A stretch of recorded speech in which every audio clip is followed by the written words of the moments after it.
dear student, Assalamu alaikum. My name is Farmanullah Khan, graduated from Khyber Medical University. आज की इस video में हम आप लोगों को बताएंगे कि नर्सिंग केयर प्लान जो है हमारे पास उसके बनाने का इजी तरीका क्या है, क्योंकि अक्सर स्टूडेंट को जो है प्रॉब्लम होती है, वो मुझे मैसेज करते हैं कि हम इसको किस तरह बनाएंगे। तो इसका इजी वे मैं आपको आज बताता हूं कि इसका इजी वे क्या है। सबसे पहले आप लोगों को पता होना चाहिए कि नर्सिंग केयर प्लान डिजीज पर नहीं बनता। नर्सिंग केयर प्लान जो है उसको हम बनाते हैं किस पे? साइन एंड सिम्टम पे। एनसीपी हमेशा बनता है साइन एंड सिम्टम। एनसीपी में हमारे पास कौन कौन से पार्ट है, ये हमारे पास एक सैंपल के तौर पे मैंने आपको पेश किया है जिसमें हमने इंस्ट्रक्शन लिखे हैं। ये एनसीपी नहीं है, इसमें हमने इंस्ट्रक्शन लिखे कि नर्सिंग केयर प्लान में हमारे पास क्या होती है, असेसमेंट होता है, हमारे पास नर्सिंग डायग्नोस होते हैं, nursing goals, intervention, implementation, evaluation. तो असेसमेंट में हम क्या करते हैं, असेसमेंट में हम कलेक्ट करते हैं सब्जेक्टिव और ऑब्जेक्टिव डेटा कि जो पेशेंट मेरे सामने होगा तो उससे मैं डेटा कलेक्ट करूंगा। सब्जेक्टिव डेटा वो डेटा होता है जो मुझे पेशेंट देता है। किस तरह के पेशेंट को पेन हो रहा है, दर्द हो रहे हैं, तो वो मैं महसूस नहीं कर सकता, वो पेशेंट महसूस करेगा या उसके जो अटेंडेंस होंगे उनको पता होगा कि पेशेंट को जो है पेन हो रहा है, पेशेंट को क्या क्या मसला है, तो वो हम पेशेंट से पूछते हैं। दूसरा हम पेशेंट से ये पूछते हैं कि उसके बॉडी में कहाँ पे प्रॉब्लम है, मीन्स उस हम पूछेंगे कि आपको पेन कहाँ हो रहा है। पेशेंट से हम पूछेंगे कि आप तो अभी आए हो हॉस्पिटल, कल रात जो है आपको क्या प्रॉब्लम हुई थी।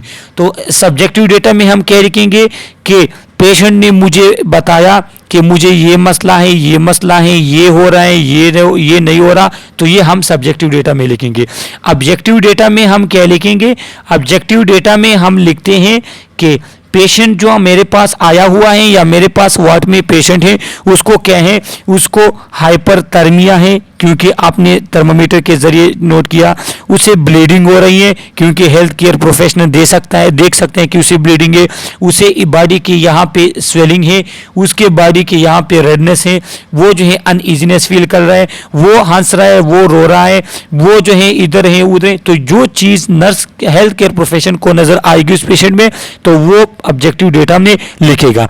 इसके बाद फिर हम बनाते हैं नर्सिंग डायग्नोज।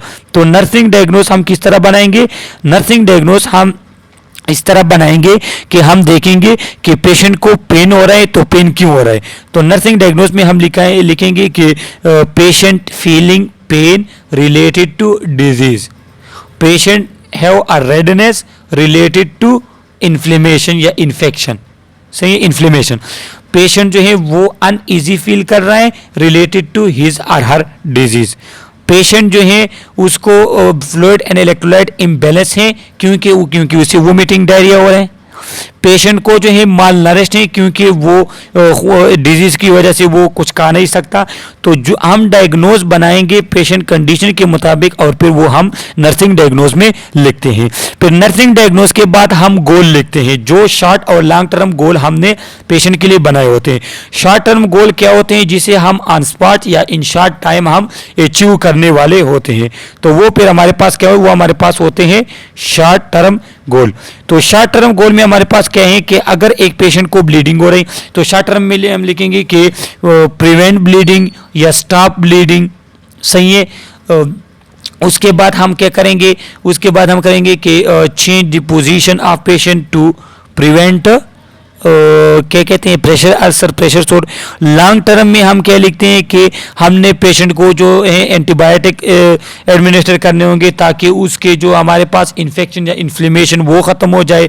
हमने पेशेंट को एक्सरसाइज देनी होगी ताकि वो अपने पोजीशन पे वापस आ जाए, रिहेबिलिटेशन वगैरह। तो गोल में हम short term long term goal लिखते हैं।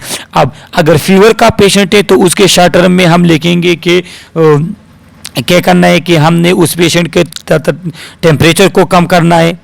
उसके बाद हम क्या करेंगे कि हम उस पेशेंट को जो है वो अनईजीनेस फील कर रहे हैं तो हमने उसको रिलैक्स करना होगा, कोप्स, ताकि वो स्ट्रेस के साथ कोप करे। हमने जो है उसकी कोल्ड स्पंजिंग करेंगे ताकि टेम्परेचर उसका कम हो। हम एडमिनिस्टर करते हैं प्रोवास वगैरह ताकि टेम्परेचर उसका कम हो।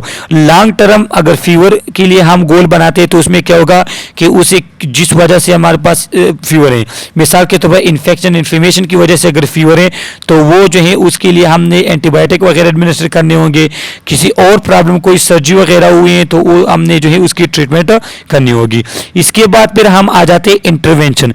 तो इंटरवेंशन में क्या लिखना होगा? इंटरवेंशन में हम लिखेंगे कि हमने क्या क्या उसके डायग्नोज जो हमने चीज़ें की हुई उसको पेन हो रहे हैं या कोई और प्रॉब्लम है तो उसके लिए हम इंटरवेंशन बनाएंगे।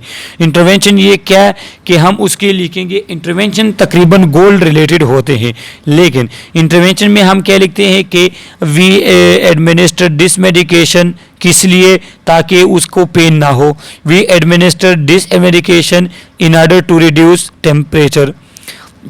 उसके बाद क्या है कि we should change the position of patient to reduce pressure ulcer, we should exercise. तो उसमें आप क्या ये चीज़ें लिख लेते हैं कि administer nutrition, administer normal saline या फ्लूइड एंड इलेक्ट्रोलाइट बैलेंस हमने रखना है। उसके बाद हमने निकला होगा कि एडमिनिस्टर नहीं, न्यूट्रिशन वगैरह के बारे में उसे कहते हैं ताकि उसका जो है माल नष्ट ना हो, फ्लूइड इलेक्ट्रोलाइट उसका सही हो, उसका बीपी वगैरह जो है वो नॉर्मल हो। तो इंटरवेंशन जो है वो हम डायग्नोस के बेस पे बनाते वो यहाँ पे लिख लेते हैं।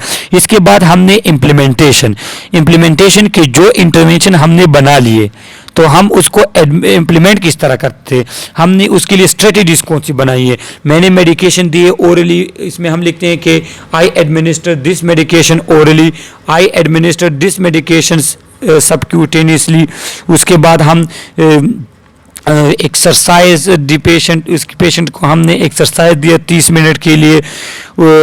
उसके बाद जो है administer fluids and electrolyte in order to maintain his fluid and electrolyte. तो ये हम इम्प्लीमेंटेशन में लिखते हैं।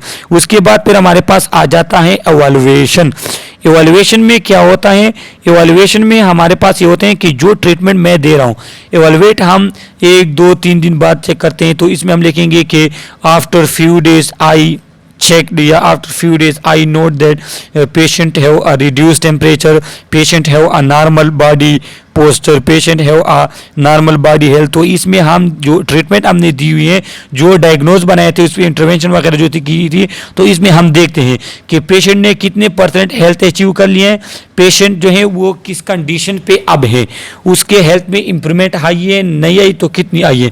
तो ये हमारे पास जो है सिंपल सी चीज़ है।